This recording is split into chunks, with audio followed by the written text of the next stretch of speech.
On September 1st, 1939, Nazi Germany invaded Poland, marking the beginning of World War II. The German army quickly subdued Polish forces, and in the following weeks, the SS, police, and military executed thousands of civilians, nobility, clergy, and intellectuals. The Nazis aimed to destroy Polish culture, reduce Poles to slave labor, and make Poland a central site for the extermination of European Jews.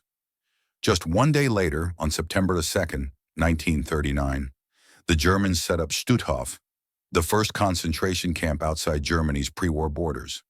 Located near Danzig, today's Gdansk, the original camp held 8 prisoner barracks and was surrounded by barbed wire.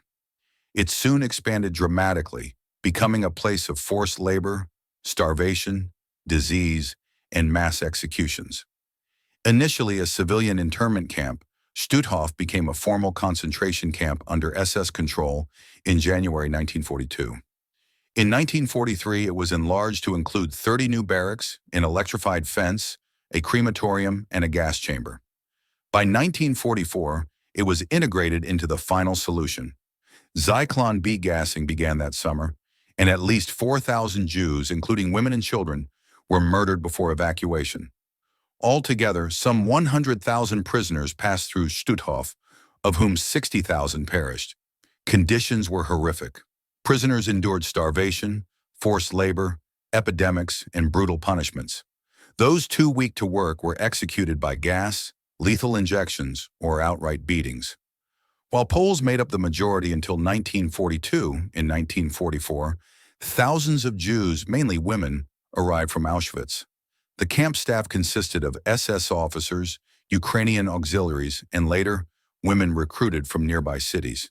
Some of these female guards became infamous for their cruelty. Prisoners recalled guards such as Jenny Wanda Barkman, Wanda Klaff, and Gerda Steinhoff, who beat, tortured, and selected victims for the gas chambers without remorse. As the Soviet army advanced in January 1945, the SS began evacuating the camp. Nearly 50,000 prisoners were forced on death marches in freezing conditions.